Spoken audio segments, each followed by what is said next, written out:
안녕하세요. 저는 허라인 감독님의 영화 청년 지브리를 맡은 윤정비라고 하고요. 오늘 자리에 허라인 감독님, 허진 배우님 함께 해주셨는데요. 먼저 그 두 분 인사 한마디씩 해주시면 감사하겠습니다.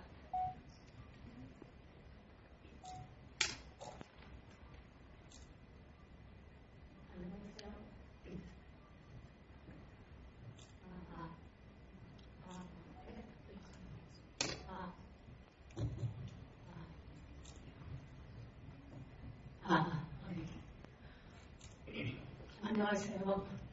저는 일어서서 여러분들에게 인사를 드리고 싶지만 자리가 이래서 제가 지금 사실 죄송해요. 치과 다녀오는데요. 네, 그래서 오늘은 제 발음이 정확하게 나오는데 오늘은 내일까지는 그래서 참 죄송해요. 그리고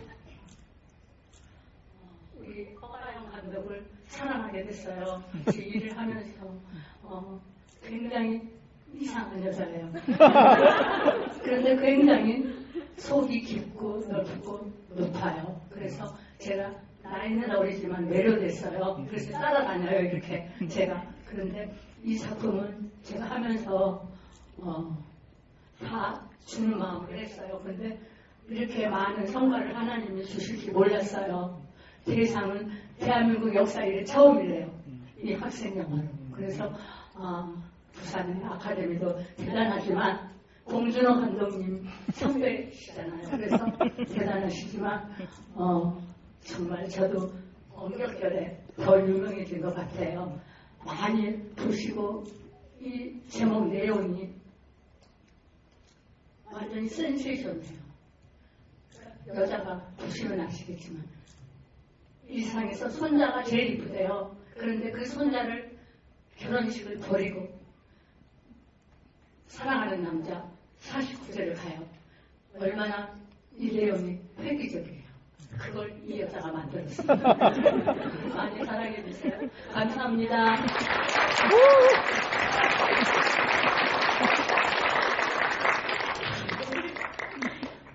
안녕하세요. 이상한 여자.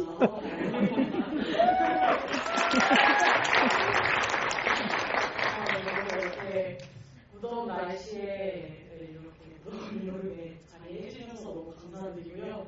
저도 허진 선생님과 지구일을 단둘이 하는 것도 처음이어서 많이 설레고 또 윤남비 감독님이 너무 팬이어가지고 긴장도 되고요. 그리고 또 저희 개봉 앞서서 또 관객분들에게 처음 선보이는 자리여가지고 기쁩니다. 그래서 이렇게 오늘 또 많은 말씀 나누고 질문도 많이 해주시면 감사하겠습니다.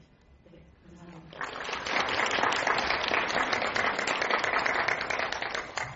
뭔가 그 허진 배우님 이야기를 들으니까 이제 저도 멋진 여자들과 함께 지브리를 할 수 있어서 너무 좋다라는 생각이 들고 아마 많은 분들이 좀 그러셨으리라 생각이 드는데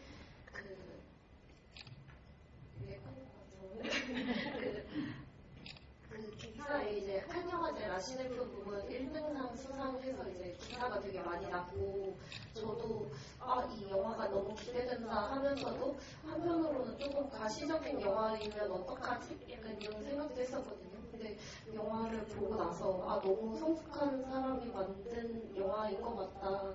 그러니까 인물에 대한 다 여러분들이 이제 영화를 보셔서 아시겠지만 엔딩 장면에서 그 절에서 춤을 추면서 끝낼 수도 있었는데 영순이 다시 집으로 돌아와서 선식을 타먹고 그냥 그 빨래에 걸린 앞에서 담배를 피면서 영화가 끝나잖아요. 그래서 인물에 대한 진짜 되게 섬세한 어떤 시각을 갖고 있는 감독님이 만든 영화다라는 생각을 했고요.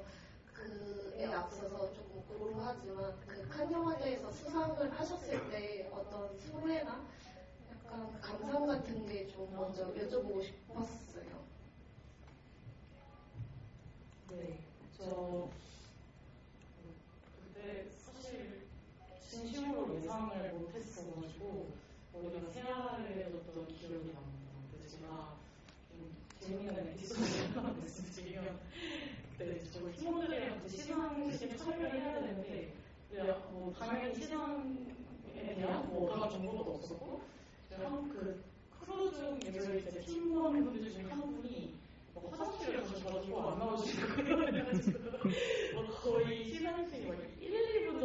봤는데 막 이렇게 관계자분들이 저한테 막 왜 이제 오냐고 막 소리를 지르시고 저 화를 내시고 그래서 왜 저렇게까지 하지? 이랬는데 그 화를 받더라고요. 그래서 이게 어떤 전조 현상이었구나 이렇게 생각을 했었는데요. 되게 많이 우리가 화해해졌었고 끝나고 나서 바로 호자 선생님께 가장 먼저 연락을 했었거든요. 그 새벽에 제가 죽고 싶었을 때 하나님 감사합니다 그랬죠. 너무 기뻐서 다시 그 삶의 용기가 났어요. 그리고 하세요. 아닙니다. 네, 그랬습니다. 그래서 올돌결에 이렇게 상을 받아서 아직도 제 영화를 좋게 봐주시는 분들의 마음을 가득 마음에 담고 소화하는 과정인 것 같습니다. 영화가 상을 받는 게 이제 개인적으로 기쁘지만 또 영화가 사람들에게 많이 알려질 수 있는 기회이기도 하고 어쨌든 내가 되게 고민을 많이 하고 만든 게 어떤 알아주는 사람들이 있다라는 그 응답을 받는 게 굉장히 큰 좀 경험인 것 같아요. 그래서 너무 늦었지만 축하드린다는 말씀 드리고 싶고요. 그러면은 이 영화를 시작하게 되신 계기라던가 그러니까 연출적으로 되게 돋보이는 지점들이 많았어요. 그러니까 영화가 되게 미니멀하지만 예를 들어서 그 안방에서 영순이 이제 그 무릎에 파스를 붙이는 그 샷 같은 경우에는 무릎에 파스를 붙이고 또 전화를 받을 때도 그 샷이 나오고 또 그 이후에 이제 한복을 갈아입을 때도 또 그렇게 샷이 나오고 그런 식으로 그러니까 샷이 많지는 않은데 되게 구성을 좀 고민을 많이 하셨겠다라는 생각을 했었거든요.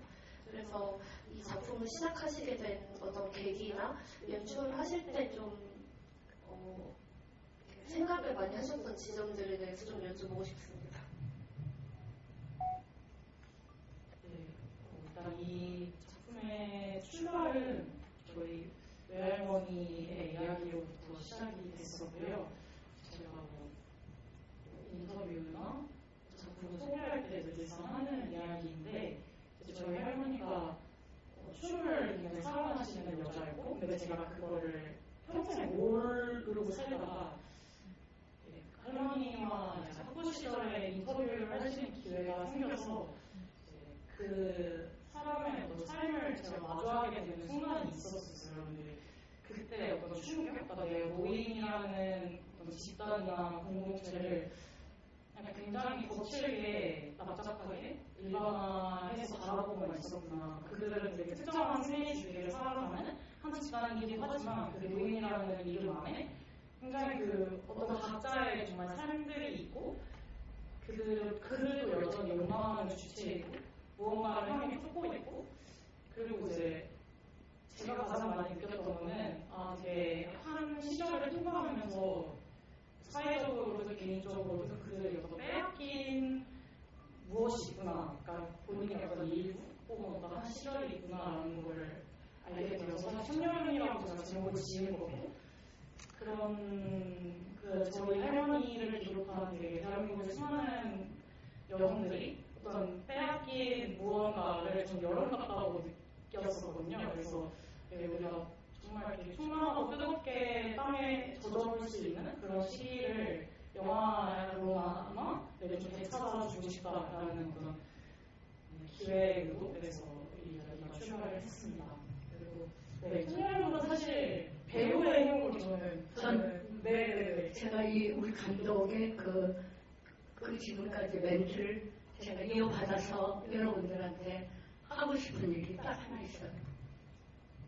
70이 넘으면 60이 넘으면 언니 그 나이에 무슨 시집 가라 그래? 그래요. 후배들이. 그런데 그 얘기가 맞아가 아니라 그러죠. 왜냐면 나이 먹으면 사람이 없잖아요. 더 외로워. 그러니까 젊을 때는 막 뛰어다녀. 몰라. 근데 그 외로움과 고독이 더 짙어요. 그런데 이걸 파헤쳐줬어 우리 감독이.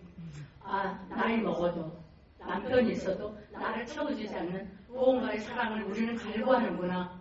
그러니까 우리 인간의 모든 사람들을 갈구하잖아요. 도움도 애정도 그렇듯이 하는 그 모멘트 같아요. 근데 그걸 파헤쳐 줄 때 제가 이걸 보고 깜짝 놀랐어요. 다른 방송에서 똑같은 돈을 이건 하루에, 이건 일주일이야. 그런데 제가 생각했어요. 아, 이걸 해야 되나? 하루에 금방, 이거 왜 일주일 고생하고 똑같은데? 그런데 제가 돈을 참 좋아하지만 그 순간 제가 돈을 택할 수가 없었어요. 이 열정과 순수와 더군다나 또 같은 허시에다가 그런 여러 가지 그리고 마음이 너무 곱게 또 얘기를 해줬어요. 그 학교 선생님들이 그럼 너만 잘하면 된다 그랬대요. 제가 한다 그랬으니까 그게 그렇게 고마웠어요. 저는. 어른들이 인정해주는 게 우리가 인정해주면 막 뛰고 살잖아요. 근데 맨날 야단 맞으니까 못 뛰잖아요. 그런 마음을 제가 느꼈어요. 그래서 아 이건 끝까지 한다. 그런데 하나님 이렇게까지 복을 주실 줄 몰랐어요. 그래서 제가 하나만 더 해도 돼요? 제가 미안해요. 교회 얘기해서. 우리 그 속장이 있는데 내가 막 차라리도 둘이 서로 맞을 때 내가 막 울면서 기도하니까 너무 불쌍했나 봐.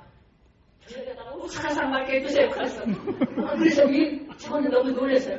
아 무슨 옷을 쉬지 않고 일만 해도 나는 감사해야 돼 그랬어요. 오스카르보다 더한 까내가서 우리 감독이 대상 받으니까 어머 그래서 내가 그분한테 감사해. 그랬지만 나도 그랬잖아요. 아 여자 공주로가 나왔네. 그래서 근데 진짜 여자 공주는 됐잖아요. 이제 그만하려고.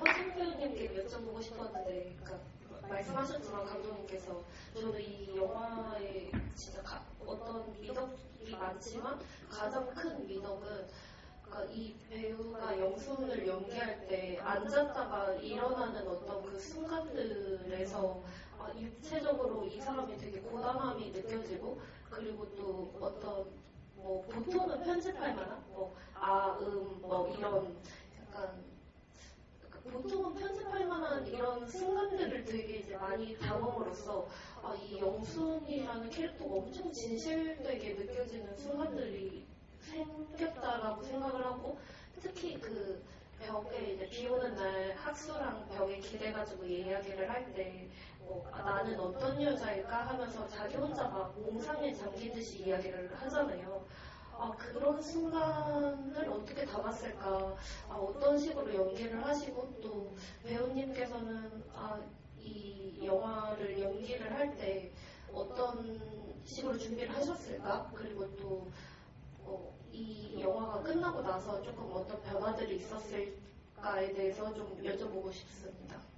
네, 감사합니다. 근데 저는요, 참 못된 것 같아요.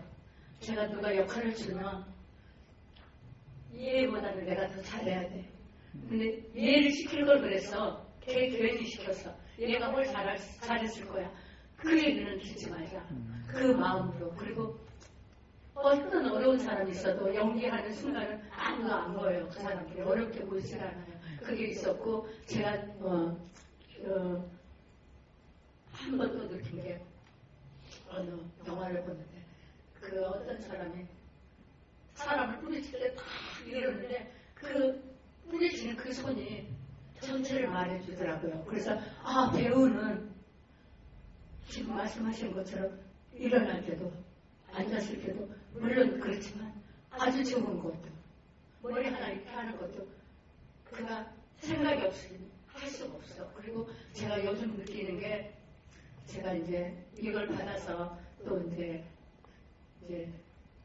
할 것 같아요. 그런데 연기하는 분들을 나는 별로 생각 안 했어요. 나도 연기하니까. 근데 연기라는 건 굉장히 힘든 거고 너무 고생하는 거고 물론 우리 전체 스태프 다 그렇지.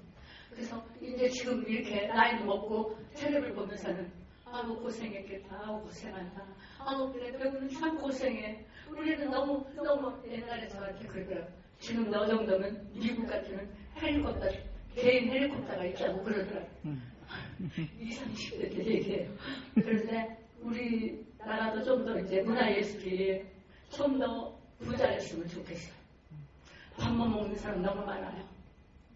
그리고 얼굴을 가지고 파출부를 하고 얼굴을 가지고 김밥 장사를 하고 물론 저도 화장품 장사를 해봤어요. 근데 그거 내가 할 게 아니더라고. 이 사람한테 내가 전부 인생을 화장품 하나 팔면서 다 소모되는 것 같아. 이거는 내가 훔치는 것 같은 그런 느낌. 그래서 사람과의 관계가 소중한 건데 제일 소중한 거잖아요. 그걸 부리고 내가 좀 왜 그래 이걸 팔아. 근데 배우이기 전에 인간은 삶이기 때문에 그렇게 고생하는 배우들이 많아요. 정말 배우 그리고 최고가 있지만 그 최고는 거의 몇십 명이 끝나요. 그러나 우리나라 몇천 명이야. 몇만 명일지도 몰라요. 그래서 여러분들이 이렇게 오셔서 이 작은 영화를 작은 영화인데 참 착하게 했거든요. 그랬더니 여러분들이 오셔서 이렇게 봐주시고 너무 감사하고 정말 축복 많이 받으시길 바라겠습니다.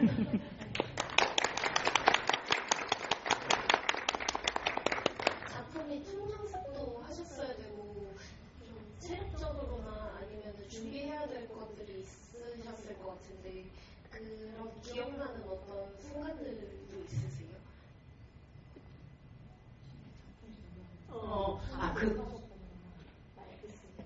근데 이제 그거는 아직 들어가지 않았고요. 제가 마음에 아닐 수도 있어요. 아니어도 괜찮아. 저는 까는 상상도 안 해봤어요. 근데 우리 허 감독 때문에 까는 생각한 거야. 그래서 그래 내가 그럼 이 작품으로 까는 연기대상 받아야지 뭐. 받을 수 있어. 내가 그 생각을 했어요. 그리고 받을 수 있을 것 같아요. 그런데 우리나라가 제일 중요한 거 같아요. 2,000명들이 다 보는데 어떤 게 더 좋고 나쁜지 헷갈릴 거 아니에요. 보다가 그러다가 제일 큰 거 딱 주잖아. 나라 없이는 아무것도 이룰 수가 없어요. 난 그런 것 같아요. 그래서 나 우리나라에서 나졌고 내년 내가 깐에 가서 대상 받아갖고 여기 와서 연기 대상 받아갖고 여기 와서 여러분들 행복히 선물 주고 싶어. 난 지금 생각이 나는 말이 나온 거예요. 저는 그만할게요.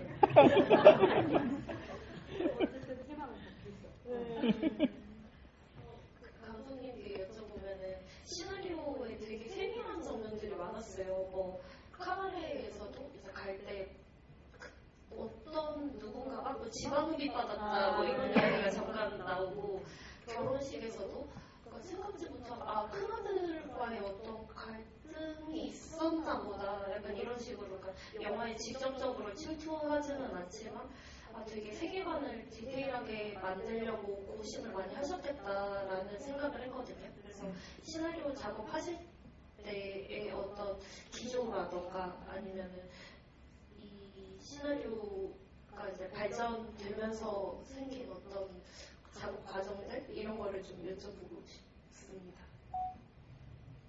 네, 저희 시나리오가 사실은 원래는 이제 성현이가 주인공인 시점에서 이제 이상하고 괴상한 할머니 영순을 이해나가는 여정을 그린 거였어요. 그래서 사실은 지금의 시나리오와는 완전히 달랐었고요. 그래서 제가 근데 그 시나리오를 쓰고 사실 거의 10호 가까이 나올 정도로 약간 시나리오가 성숙하게 익었다?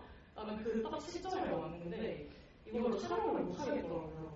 너무 자꾸 주저하게 되고 뭔가 어떤 찝찝하고 겁도 나고 공포심이 막 이렇게 마음에 차오르고 그래서 이 감정이 뭘까 이렇게 파고들다 보니까 그때 제가 깨달았던 거는 내가 또 한 번 서윤이의 뒤에 숨어가지고 이 노인 영순을 또 한 번 대상하고 소리하려고 하진 않았나? 그러니까 제가 그때 이제 그 학교 교수님이랑 이제 상담을 하면서 쓰고 있다가 그 스님이 근데 선생님이 저는 제 시나리오가 너무 불편해요 이 말을 딱 하는 거예요. 근데 실제로 제가 이 시나리오를 감독으로서 사랑하지 못하겠더라고요. 근데 그것의 이유는 나는 영순이 궁금하고 영순의 삶을 드러내고 싶어서 이야기를 시작했는데 이거는 이 이야기 출발을 대신하는 어떤 시나리오의 방향성이라는 판단이 들었었고요. 그래서 이제 거의 프로덕션 한 달 남은 기간 전에 시나리오를 얻었죠.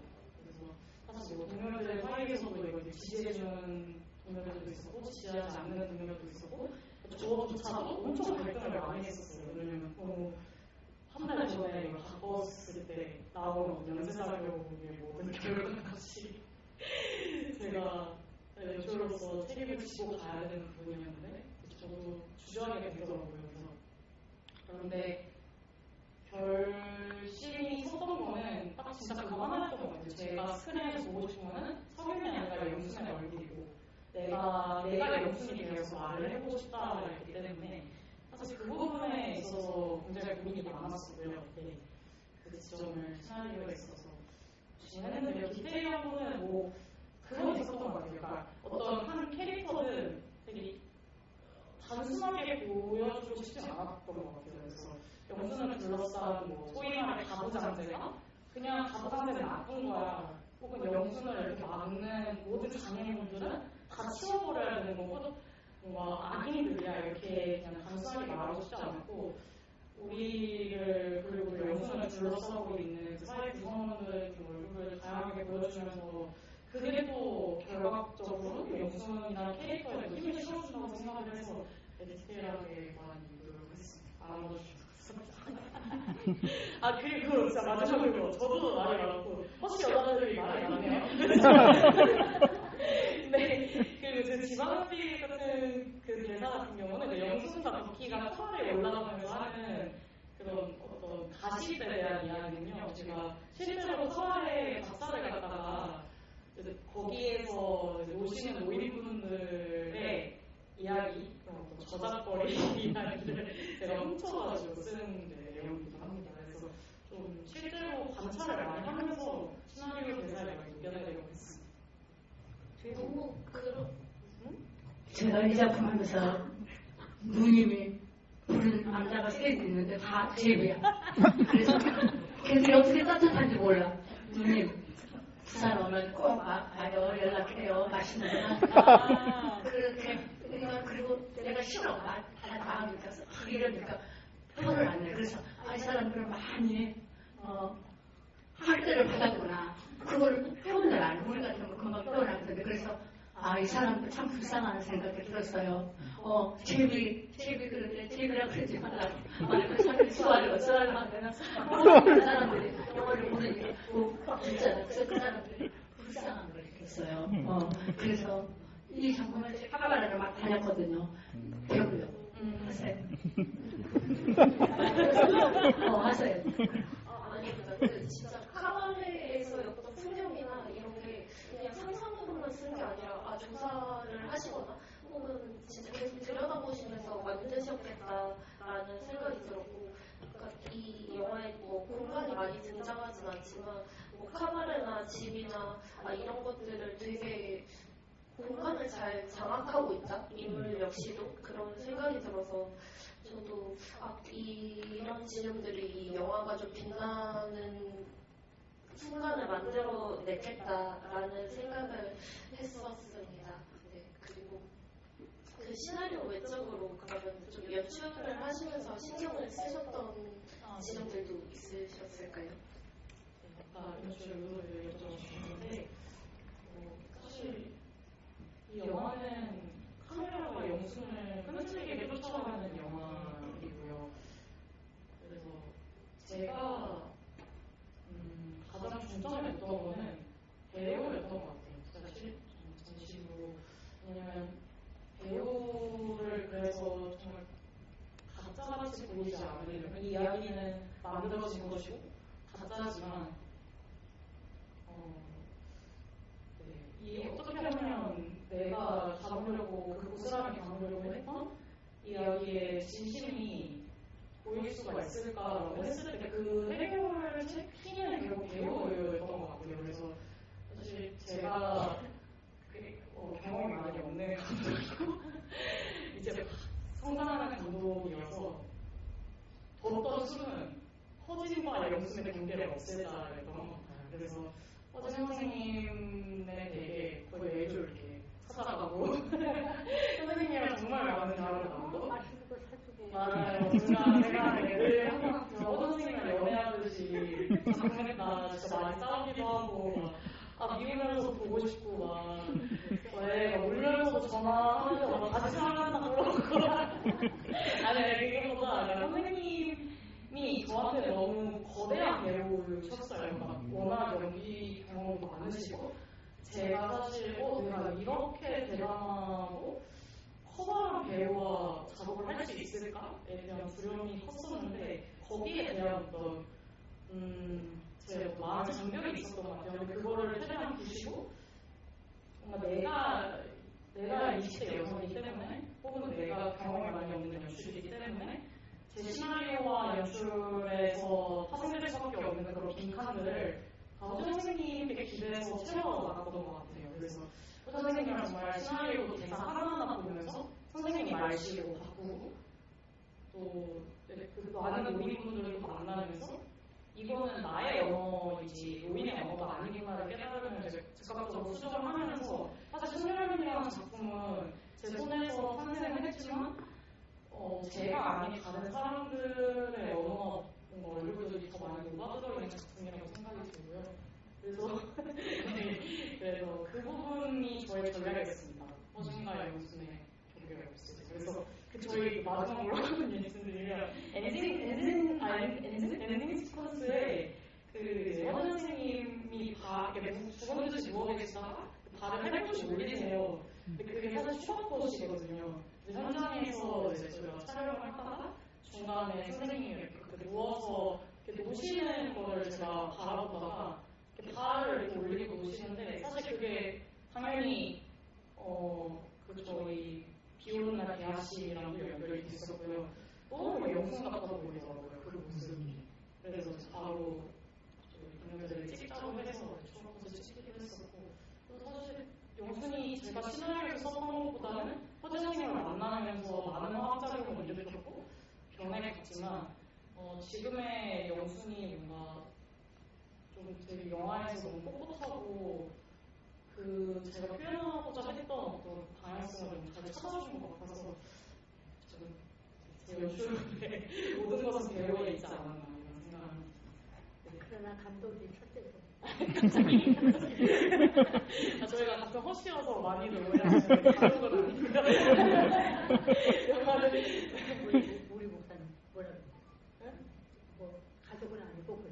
맞아요. 많이 이쪽에서 저희 작품으로 처음 만난 다 제 동생이에요. 같은 핏줄 아시죠? 역사. 얘는 내 동생. 선생님 감독이 잘 될 것 같아요. 여러분들이 많이 이제 응원해 주세요. 저희한테 가는 인생. 내 팀이 인생이니까. 여러분 사랑하는 여러분, 대한민국 여러분, 우리 가연이 허가영 씨 많이 사랑해 주세요. 우리 이제 빨리 끝내야 돼. 너무 그 GV 하면서도 두 분의 이런 관계성이 영화에 잘 녹아들었기 때문에 이런 영화가 탄생했다라는 생각도 들고 저도 영화를 보면서 너무 뭔가 이런 이제 비전을 가진 감독들이 계속 탄생을 하는구나에 대해서 너무 좋았거든요. 그래서 아마 자리에 계신 분들도 오늘 영화를 보시고 이제 여러 생각들이 있으시고 또 영화에 대한 감상이 있으실 텐데 이 영화를 좀 응원을 해주시면 너무 좋겠다 이런 생각이 들고 앞으로 이 영화가 이제 6일부터 개봉을 해서 첫 발을 떼잖아요. 그 소감이나 뭐 인사 말씀 해주시면서 인사를 이제 나누면 좋을 것 같습니다. 네. 선생님 소감, 개봉 소감. 정말 하나님께 영광, 여러분들께 너무 감사 그리고 축복하고 우리 입었다 비었다 하는 아카데미도 축복 감사합니다. 관계가 무량합니다.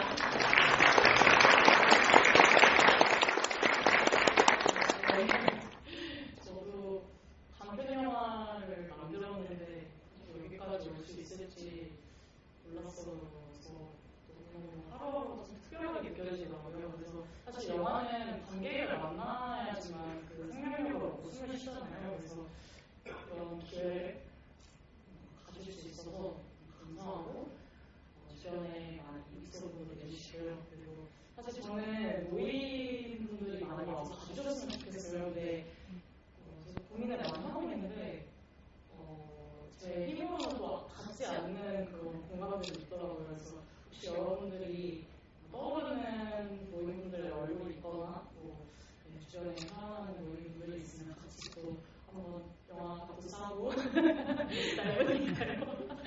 한번 또 보러 와주셨으면 좋겠습니다. 네, 오늘 자리해 주셔서 너무 감사드립니다.